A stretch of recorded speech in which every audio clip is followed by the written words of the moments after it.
أعوذ بالله من الشيطان الرجيم.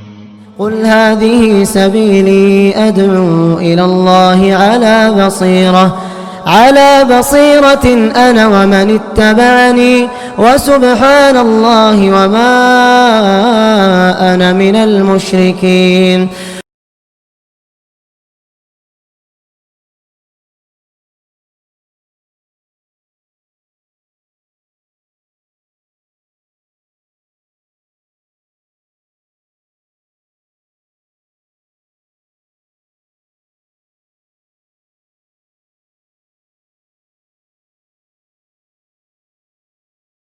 إن الحمد لله نحمده ونستعينه ونستغفره ونؤمن به ونتوكل عليه ونعوذ بالله من شرور أنفسنا ومن سيئات أعمالنا.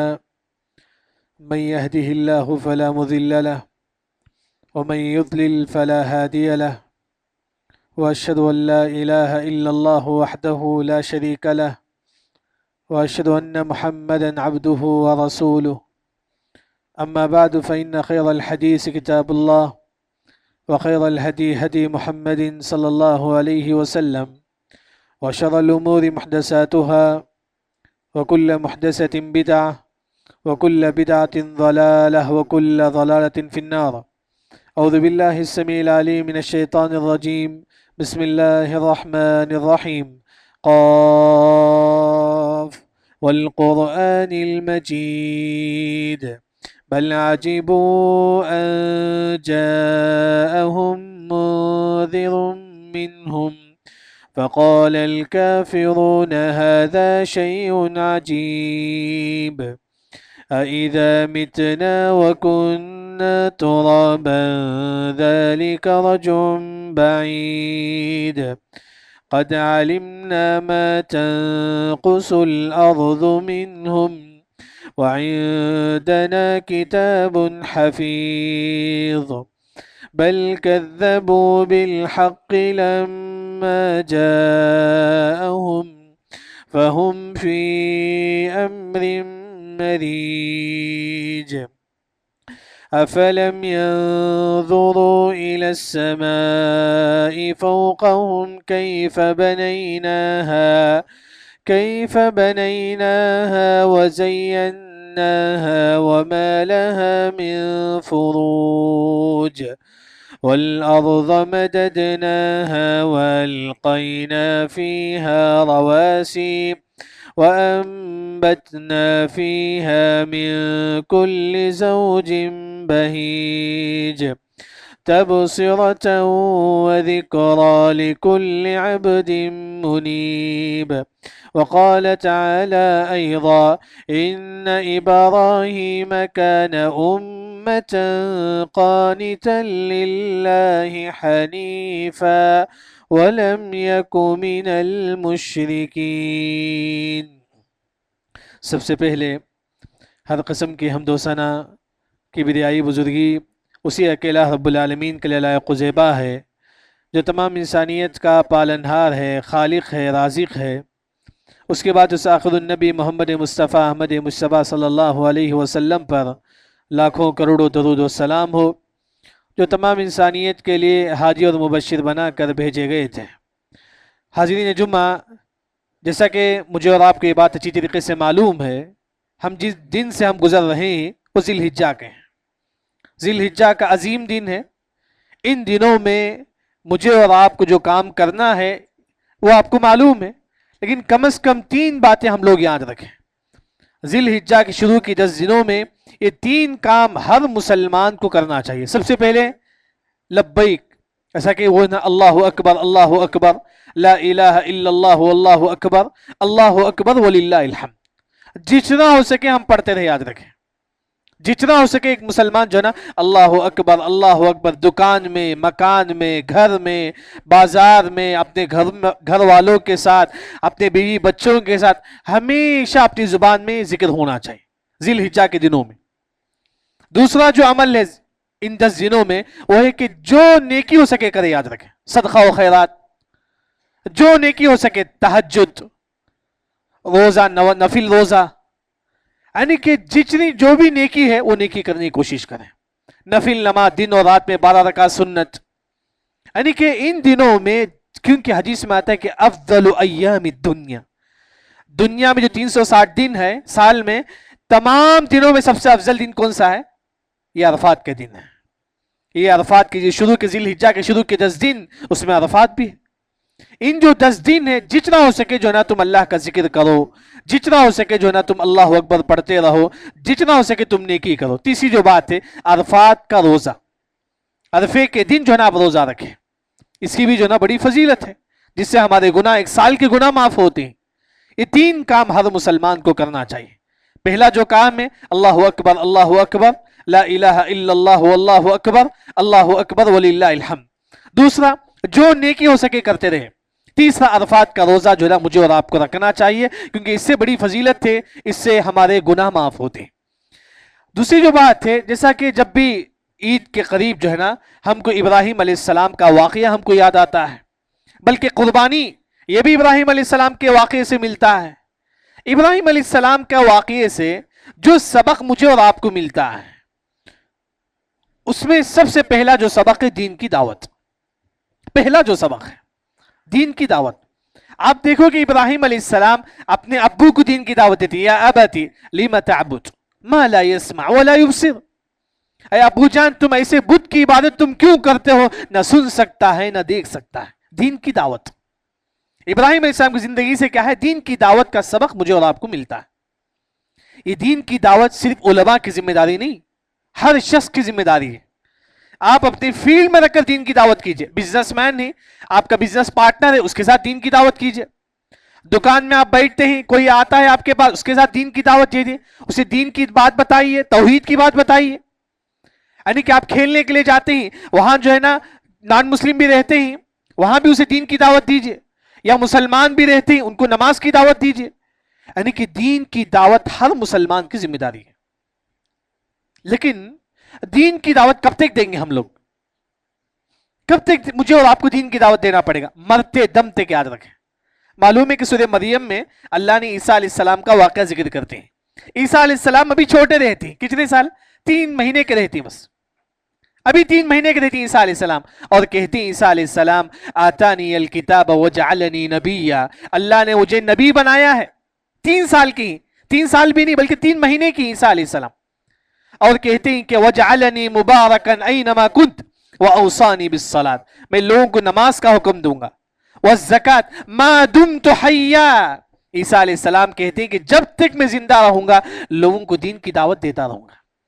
یہ میرے اور آپ کی ذمہ داری ہے، مرتے دم تک ہم لوگوں کو دین کی دعوت دیتے رہیں. اس کی ایک مثال آپ دیکھیں، عمر بن خطاب رضی اللہ عنہ کو جو نا لوگوں نے جو نا نماز کی حالت پہ شہادت کر دی تھی، نماز کی حالت میں جو نا ان کو شہید کر دیا تھا. زخم ہوئے تھے، عمر رضی اللہ عنہ زخم ہو چکے تھے، پیٹ میں زخم ہے، تلوار پیٹ میں جا کے چھپایا گیا، زخم ہو چکا ہے پیٹ. اب عمر رضی اللہ عنہ جو نا سائیڈ میں جو نا رہتے ہیں، دوسرے صحابہ جو نا امامت کرتی ہیں، ابھی زخم ہے. کوئی ایک انسان ٹخنے سے نیچے پینٹ رکھ کے آتا ہے، عمر رضی اللہ عنہ اس حالت میں اسے دین کی دعوت دیتے، اس حالت میں اسے دین کی دعوت دیتے. یعنی کہ دین کی دعوت انسان مرتے دم تک ایک مسلمان کو دین کی دعوت دینا چاہیے. دوسرا جو سبق ہے ابراہیم علیہ السلام کی زندگی سے، وہ یہ ہے کہ مصیبت کے وقت نماز کی پابندی. جب بھی آپ کو ٹینشن ہے آپ کیا کرو؟ 2 رکعت نماز پڑھو. کیا ہے واقعہ؟ ابراہیم علیہ السلام کی جو بیوی تھی سارہ، اس کو ایک نمرود جو بادشاہ، جو ظالم بادشاہ، اس کو پکڑ لیا تھا. ظالم بادشاہ نمرود سارہ کے پاس آتا ہے، جو ابراہیم علیہ السلام کی بیوی ہے، ان کے ساتھ جو نا ان کے سامنے ہاتھ پھیلاتا ہے. یہ جو کافر بادشاہ جو ہے نا اپنا ہاتھ جو نا سارہ کے اوپر رکھنے کی کوشش کرتا ہے. ابراہیم علیہ السلام نماز کے لیے کھڑے ہوتے ہیں، اللہ سے دعا مانگتے ہیں، تو اس کا ہاتھ پورا جو نا شل ہو جاتا ہے، اس کا ہاتھ گر جاتا ہے. جب ابراہیم علیہ السلام دیکھتے ہیں کہ نمرود بادشاہ ان کی بیوی کے پاس آتا ہے، تو ابراہیم علیہ السلام ایسے وقت اللہ کے سامنے نماز کے لیے کھڑے ہو جاتے ہیں. اس سے اہل علم نے کہا کہ مصیبت کے وقت آپ نماز کی پابندی کیجئے. آپ کی بیوی پر کوئی مصیبت آ گئی، اللہ ہم تمام کی حفاظت کرے، اللہ ہمارے بیوی بچوں کی حفاظت فرمائے. لیکن کوئی بیوی بچوں پر کوئی بیماری آ گئی، کوئی مصیبت آ گئی، آپ نماز پڑھو. آپ دیکھیں گے عبداللہ بن عباس رضی اللہ عنہ مفسر قرآن تھے. ایک مرتبہ سفر میں جا رہے تھے، معلوم ہوا کہ ان کے بھائی کی وفات ہو چکی ہے. ان کے بھائی کی وفات ہو چکی ہے، اسی وقت وہ جانور سے اترتے ہی 2 رکعت نماز پڑھتے ہیں۔ مصیبت کے وقت مسلمان 2 رکعت نماز پڑھیں، بلکہ حدیث میں آتا ہے کہ تکفیر کل لحاء رکعتان، جب بھی لڑائی جھگڑا ہوتا ہے شوہر بیوی میں، یعنی کہ جب بھی ہو ایسے وقت 2 رکعت تم نماز پڑھو، یعنی کہ مصیبت کے وقت ایک مسلمان 2 رکعت نماز پڑھے۔ کیوں نماز پڑھے؟ مصیبت کے وقت کیوں نماز پڑھے؟ کیونکہ مصیبت میں انسان ٹینشن میں ہوتا ہے، معلوم ہے کہ انسان ٹینشن میں ہوتا ہے، نماز پڑھنے سے انسان کو سکون ملتا ہے۔ وہی تو حدیث میں کہ قرۃ عینی فی الصلاۃ، نماز پڑھیں گے تو آپ کو ٹھنڈک ملے گی، سکون ملے گا۔ یعنی کہ مصیبت کے وقت ایک مسلمان 2 رکعت نماز پڑھے، کیونکہ ابراہیم علیہ السلام بھی جو ہے نا جب ان کی بیوی پر مصیبت آنے لگی تو اس وقت جو ہے نا 2 رکعت نماز پڑھتے ہیں۔ تیسری جو بات ہے، ہم لوگوں نے ہمیشہ سنا کہ ابراہیم علیہ السلام کو اللہ نے کہا کہ طہر، اے ابراہیم تم پاک کرو بیتی، میرا گھر۔ اللہ نے ابراہیم علیہ السلام سے کہا کہ ابراہیم علیہ السلام تم کعبۃ اللہ کو پاک کرو، طہر کہا اللہ نے۔ کیا کہا؟ کعبۃ اللہ کو پاک کرو۔ یعنی کہ یہ جو ذمہ داری ہے مسجد کو پاک کرنے کا، صرف کام والوں کا نہیں ہے، یاد رکھیں، صرف نہیں بلکہ میں اور آپ بھی جو ہے نا کبھی کبھی مسجد کو پاک کریں۔ اللہ نے ابراہیم علیہ السلام سے کہا کہ ابراہیم تم کعبۃ اللہ کو پاک کرو۔ آج مسجد کو پاک کرنے کی 2 قسم ہے۔ یہ ایک، مسجد میں کوئی کچرا ہے آپ لے کر باہر ڈالو، آپ یعنی کوئی کاڑی پڑا ہوا ہے مسجد میں آپ ہی لے کر باہر پھینکو اسے۔ ایک مرتبہ کیا ہوا تھا، مسجد میں کوئی تھوکا ہوا تھا، ہمارے نبی کے زمانے میں مسجد کے دیوار میں کوئی تھوک دیا تھا، آپ سسم اپنے ہاتھ سے اسے کھریچتے ہیں، کھریچ کے باہر پھینکتے ہیں۔ یعنی کہ میرے اور آپ کی بھی ذمہ داری ہے کبھی کبھی مسجد کو ہم بھی پاک کریں۔ اسی وجہ سے اللہ نے ابراہیم علیہ السلام سے کہا اے ابراہیم تم مسجد کو پاک کرو۔ کون سا مسجد ہے؟ کعبۃ اللہ ہے۔ پاک کرنے کی دوسری جو قسم ہے، مسجد میں کوئی بدعتیوں کی جو کتابیں ہیں، غلط جو کتابیں ہیں، غلط تفسیر ہے مسجد میں، کوئی غلط کتاب ہی مسجد میں، غلط منہج کی کوئی کتاب ہے، تو ایسے کتابوں کو اٹھا کر باہر پھینک دیں، جو غلط جو کتابیں ہیں۔ یعنی کہ مسجد کو پاک کرنا یہ صرف کام والوں کا کام نہیں ہے، میرے اور آپ کی بھی ذمہ داری ہے، ہم بھی کبھی کبھی مسجد کو پاک کریں، ہم بھی کبھی کبھی مسجد کو جھاڑو بھی دینا چاہیے، کیونکہ اللہ نے ابراہیم علیہ السلام سے کہا اے ابراہیم تم کیا کرو، مسجد کو پاک کرو۔ چوتھی جو چیز ہے وہ یہ ہے کہ ابراہیم علیہ السلام کی زندگی سے ہم کو جو سبق جو ملتا ہے، مصیبت کے وقت اللہ کا ذکر۔ مصیبت کے وقت، مصیبت آ گئی ہے سر میں، پھر بھی اللہ کا ذکر کرو، کتنی بڑی مصیبت کیوں نہ ہو، اس وقت خاص ذکر ہونا چاہیے۔ وہ کیا ذکر ہے؟ حسبی اللہ و نعم الوکیل۔ ابراہیم علیہ السلام کو آگ میں پھینک دیا گیا، امام قتادہ کہتی ہیں کہ 7 دن تک ابراہیم علیہ السلام آگ میں تھے، کیا پڑھ رہے تھے؟ حسبی اللہ و نعم الوکیل، اللہ تو میرے لیے کافی ہے، تو ہی میری مدد کرے گا۔ کوئی مصیبت آ گئی آپ کے سر میں، آپ پڑھو کہ حسبی اللہ و نعم الوکیل۔ کوئی آپ کا مال ڈبا لیا، کوئی آپ کا مال لے کے چلا گیا، آپ پڑھو کہ حسبی اللہ و نعم الوکیل۔ کوئی بیماری آ گئی، آپ پڑھو حسبی اللہ و نعم الوکیل۔ کتنی بڑی مصیبت کیوں نہ ہو، انسان پڑھو حسبی اللہ و نعم الوکیل۔ جب ابراہیم علیہ السلام پڑھتے ہیں، جب ان کو آگ میں پھینکا گیا، ابراہیم علیہ السلام نے کہا کہ حسبی اللہ و نعم الوکیل، وہی آگ ابراہیم علیہ السلام پر ٹھنڈی ہو گئی۔ یعنی کہ مصیبت کے وقت مجھے اور آپ کو جو ذکر ہے وہ ہے کہ حسبی اللہ و نعم الوکیل۔ 5واں جو سبق ہے ابراہیم علیہ السلام کی زندگی سے، وہ یہ ہے کہ جیسا کہ معلوم ہے کہ ابراہیم علیہ السلام اپنے والد کو دین کی دعوت دے رہے تھے۔ سورہ مریم میں اللہ نے یہ واقعہ ذکر کرتے ہیں، ابراہیم علیہ السلام کے والد آزر ابراہیم علیہ السلام سے کہتے ہیں کہ لَأَرْجُمَنَّكَ وَاهْجُرْنِي مَلِيًّا، اے ابراہیم میں تجھ کو قتل کر دوں گا۔ والد ابراہیم علیہ السلام کو قتل کی دھمکی دیتے ہیں۔ لَأَرْجُمَنَّكَ اصل جو معنی ہے پتھر پھینک پھینک کے مارنا۔ ابراہیم علیہ السلام کے والد نے کہا کہ ابراہیم اگر تو مجھے دین کی دعوت دے گا میں تجھے پتھر پھینک پھینک کے ماروں گا، میں تجھے گالیاں دوں گا۔ یعنی کہ ابراہیم دیکھیے، جب سامنے والا آپ کو تکلیف دیتا ہے آپ کو کیا کرنا ہے؟ جو ابراہیم علیہ السلام نے کیا وہی کرنا ہے۔ جب ان کے والد ان کو دھمکی دیتے ہیں، قتل کی، مارنے کی دھمکی دیتے ہیں، ابراہیم علیہ السلام کہتے ہیں کہ قال السلام علیک، میں تم کو کچھ بھی تکلیف نہیں دوں گا، آپ مجھے گالیاں دو، آپ مجھے تکلیف دو، کچھ بھی دو، لیکن میں آپ کو تکلیف نہیں دوں گا۔ قال سلام علیک سأستغفر لك ربی انه كان بی حفیہ۔ یعنی کہ اگر آپ کو سامنے والا گالیاں دیتا ہے آپ الٹا گالی مت دو، گالی مت دو. کیوں؟ حدیث میں آتا ہے کہ سباب المسلم فسوق، گالی دینا کفر ہے، گالی دینا فسق ہے، گالی دینا شریعت میں گناہ ہے، یاد رکھیں. بلکہ حدیث میں آتا ہے کہ لا یکون المؤمن لعان، مومن کبھی لعن و طعن کرنے والا نہیں ہوتا ہے، مومن گالی دینے والا نہیں ہوتا ہے. یعنی کہ سامنے والا اگر آپ کو گالیاں بھی دیتا آپ صبر کرو، جس طرح ابراہیم علیہ السلام صبر کرے. جب ان کے والد نے ان کو گالیاں دی، ابراہیم صاحب صبر کرتے ہیں. بازار میں اس طرح ہوتا ہے، کبھی کبھی لڑائی جھگڑا ہوتا ہے، صبر کرو. اب سعودی عرب وغیرہ میں دیکھیں گے وہاں اگر لڑائی جھگڑا ہوتا ہے وہ کہتے ہیں کہ صلی علی النبی، تم نبی پر درود بھیجو. یعنی کہ وہاں اگر بازار میں لڑائی جھگڑا ہوتا ہے ایک دوسرے سے کہتے ہیں کہ صلی علی النبی، نبی پر درود بھیجو. یعنی کہ ایسے وقت جو نا ایک مسلمان جو نا خاموش رہے، نبی پر درود بھیجے، ذکر کرے. ابراہیم علیہ السلام جس طرح صبر کرے سامنے والے تکلیف دینے کے بعد بھی، آپ بھی صبر کرو. تو اسی طرح ایک اور جو سبق ہے ابراہیم علیہ السلام کی زندگی سے وہ یہ ہے کہ عمل کرنے کے بعد اس کی قبولیت کی دعا مانگے. ہم میں سے کتنے لوگ ہیں آج ہم نے فجر کی نماز ہم نے پڑھا ہے، کیا فجر کی نماز کے بعد ہم نے فجر کی نماز کی قبولیت کے لیے دعا مانگی؟ کبھی ہم نے دعا مانگا کہ اے اللہ میری فجر کی نماز قبول کر دے؟ کبھی ہم نے دعا مانگی ہے؟ نہیں. ابراہیم علیہ السلام کعبہ بنتی ہیں اللہ کے حکم سے، پھر کہتے ہیں کہ ربنا تقبل منا انک انت السمیع العلیم، اے اللہ تعالیٰ تو ہمارے اس عمل کو قبول فرما. کعبۃ اللہ بنتی ہی رب کے حکم سے، پھر اللہ سے دعا مانگتے ہیں اے اللہ تعالیٰ میرے اس عمل کو قبول فرما. کیا ہم نے کبھی دعا مانگا ہے اے اللہ میں نے صدقہ دیا ہوں، اے اللہ میرے صدقے کو قبول فرما، اے اللہ میں نے عمرہ کیا ہے میرے اس عمرے کو قبول فرما؟ یعنی کہ آپ جو بھی نیکی کرتے ہیں اس نیکی کے بعد اللہ سے قبولیت کی دعا مانگیں. اللہ سے چھوٹی سے چھوٹی نیکی ہی کیوں نہ ہو دعا کرو کہ اللہ تعالیٰ میری صدقے کو قبول فرما، اللہ میں نے 10 روپے صدقہ کیا ہے تو اس کو قبول فرما.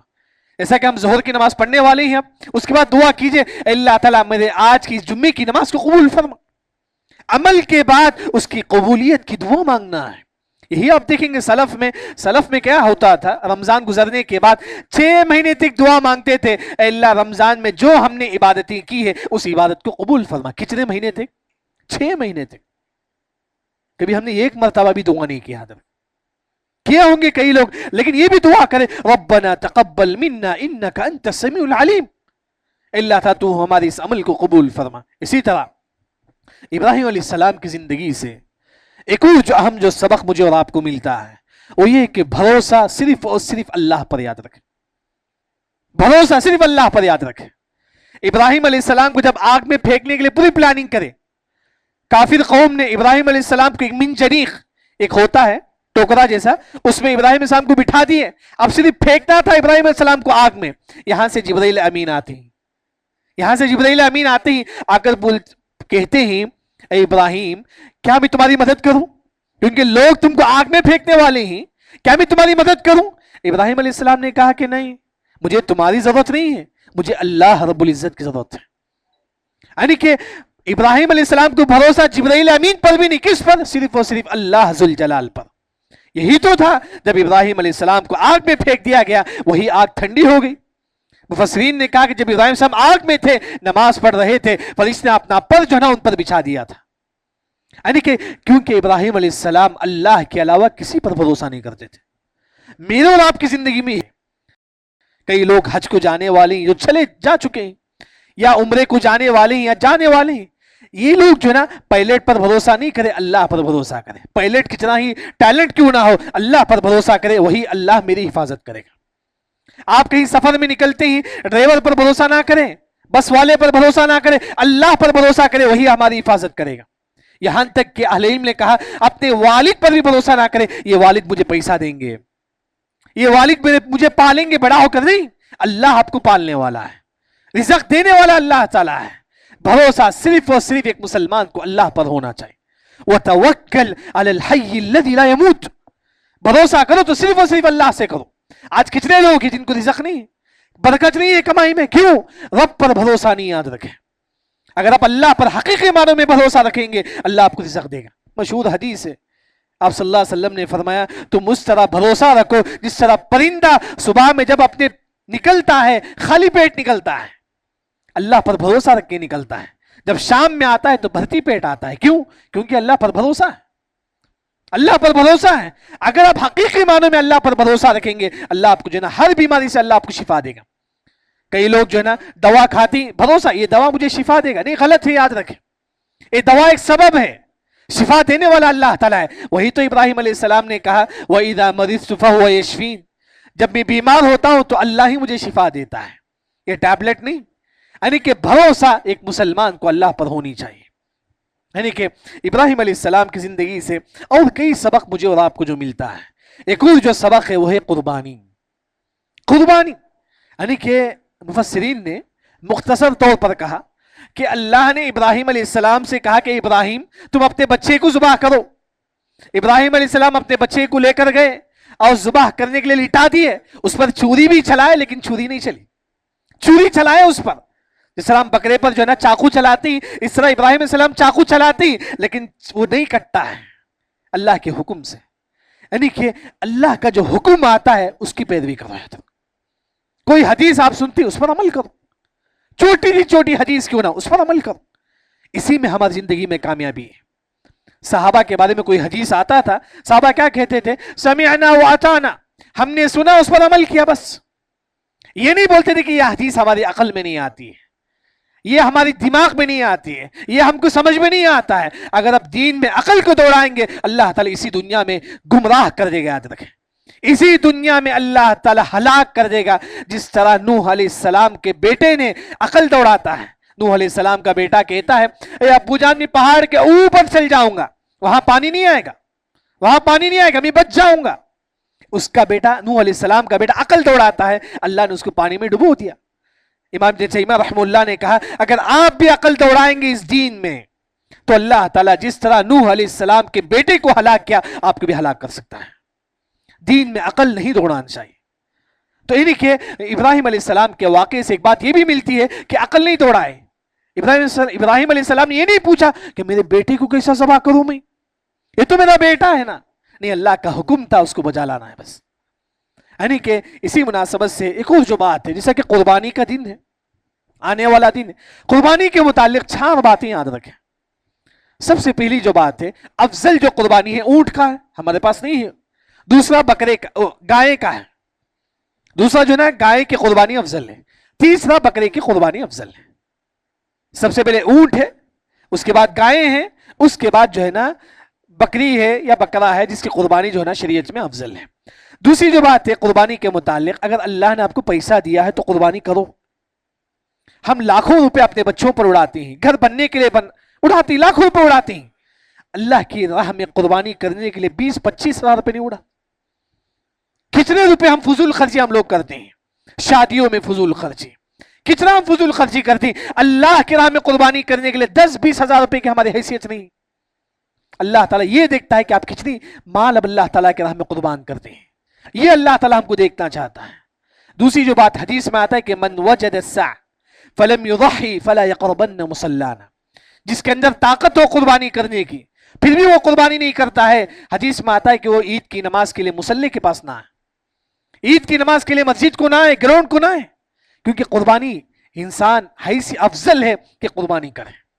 یہی ہے کہ دوسری جو بات ہے قربانی جس کے پاس طاقت ہو وہ قربانی کرنی چاہیے. تیسری جو بات ہے, آج ہم لوگ گائے خریدتے ہیں 50-60 ہزار روپے کے. بعض لوگوں کی نیت کیا ہوتی ہے کہ خاندان والوں کو بتانا ہے میرا گائے جو ہے 60-70 ہزار روپے کی. نہیں, یہ قربانی کوئی فائدہ نہیں. یاد رکھیں, یہ قربانی کوئی فائدہ نہیں. آج 50 ہزار کا بکرا لیتے ہی گاؤں والوں کو کہتی تھی کہ میرے پاس 50 ہزار کا بکرا ہے, آپ کے پاس کتنے روپے کا بکرا ہے؟ میرے پاس 1 لاکھ کا گائے ہے, آپ کے پاس کتنے لاکھ کا گائے ہے؟ یہ دین ہے, یہ کمپٹیشن نہیں ہے. یاد رکھیں, اگر آپ دوسروں کو بتانے کے لیے قربانی کریں گے, وہی تو حدیث میں آ کر اذهبوا الى الذين كنتم تراؤون في الدنيا, کل اللہ تعالیٰ حشر کے میدان میں کہیں گے کہ جاؤ جس کے لیے تم قربانی کرتے تھے, جس کے دکھاوے کے لیے تم عبادت کرتے تھے, انہی سے ثواب مانگ لو, انہی سے اس قربانی کا ثواب مانگ لو. یعنی کہ قربانی انسان اللہ کے لیے کرے. ہاں دل میں وسوسہ آتا ہے, اعوذ باللہ پڑھو. شیطان, یعنی کہ آپ جتنے نیک ہوں گے شیطان اتنا آپ کے دل میں وسوسہ ڈالے گا. شیطان کہے گا کہ دیکھ لوگ آپ کی قربانی کو دیکھتے, ہاں دل میں وسوسہ آتا ہے, اسی وقت اعوذ باللہ من الشیطان الرجیم پڑھو. یعنی کہ قربانی کے جانور صرف اللہ کے لیے بس. بہتر ہے کہ قربانی آپ خریدتے ہیں کسی کو ریٹ مت بولو, اس کا کیا ریٹ ہے کسی کو مت بولو. نہ ہی اگر دل میں وسوسہ آتا ہے تو ان مسلمان کو اعوذ باللہ من الشیطان الرجیم پڑھنا چاہیے. چوتھی جو بات ہے قربانی کے متعلق وہی کہ یہ ایک حصہ ایک خاندان والوں کے لیے کافی. جیسا کہ ابو ایوب انصاری رضی اللہ عنہ کی جو روایت ہے وہ کہتے ہیں کہ یہ ایک بکرا آپ کے خاندان والوں کے لیے کافی ہے. گائے کا ایک حصہ یعنی گویا کہ گائے میں 7 حصہ ہوتا ہے, 7 خاندان والے جو ہے نا 7 حصہ ہو جائے گا. یعنی کہ دین بڑا آسان ہے, یاد رکھیں.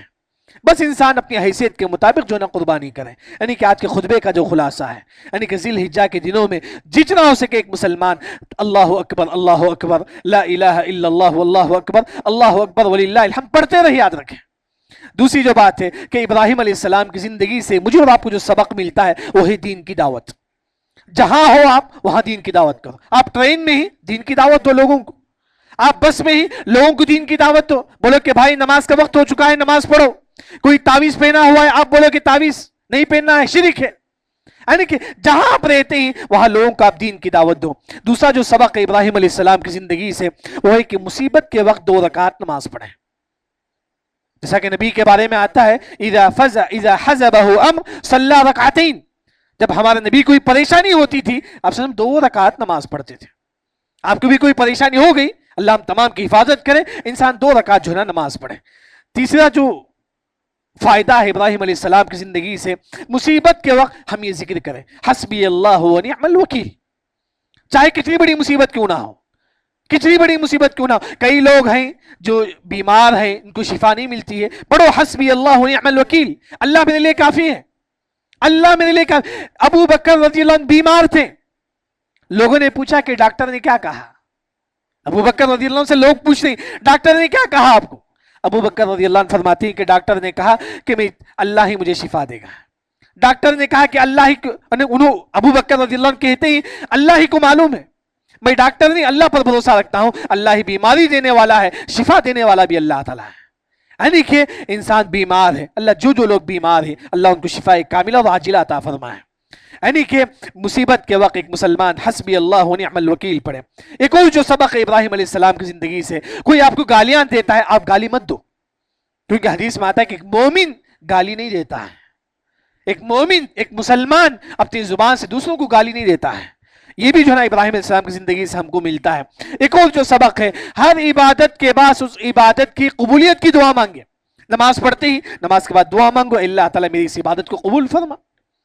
روزہ رکھتے ہی روزہ کے بعد دعا مانگو اللہ تعالیٰ میرے اس روزے کو قبول فرما.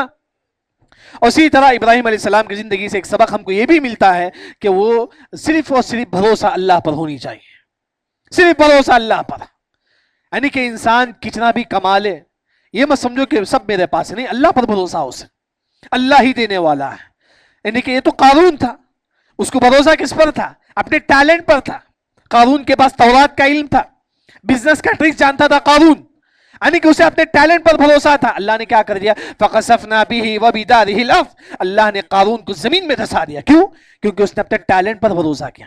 آپ پڑھے لکھے ہوں گے, بہت ٹیلنٹڈ ہوں گے, بڑے بڑے کمپنی میں ہوں گے, لیکن آپ اپنے ٹیلنٹ پر نہیں اللہ پر بھروسہ رکھو, وہی آپ کو رزق دینے والا ہے, وہی آپ کو رزق دینے والا ہے. آپ کا ٹیلنٹ نہیں, اللہ کے رزق دینے والا صرف اور صرف اللہ تعالیٰ ہے. اس کے بعد جیسا کہ قربانی ہے, قربانی جو ہر مسلمان کرے, یعنی کہ اگر آپ کے پاس حیثیت ہے تو قربانی کرے. بس بلکہ امام ابن تیمیہ رحمہ اللہ نے کہا اگر آپ کے پاس پیسہ نہیں ہے تو آپ قرض لوٹا سکتے ہیں, تو قرض لے کے بھی قربانی کر سکتے ہیں. قرض لے کے اگر آپ کو طاقت ہے 1-2 مہینہ میں آپ لوٹا سکتے ہیں تو آپ قرض لے کے بھی جو ہے آپ قربانی کر سکتے ہیں, کیونکہ قربانی بڑا افضل ہے. ابو ہریرہ رضی اللہ عنہ فرماتے ہیں جو قربانی نہیں کرتا وہ ہمارے مصلی کے قریب تک نہ ہے.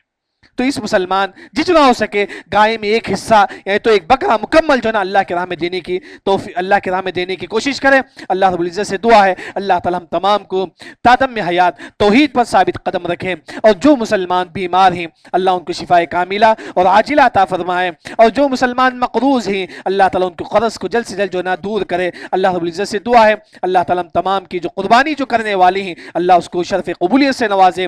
بارک اللہ لنا ولکم فی القرآن المجید ورفعني وإياكم بما فيه من الآيات والذكر الحكيم. أقول قولي هذا وأستغفر الله الذي ولكم ولسائر المسلمين أجمعين.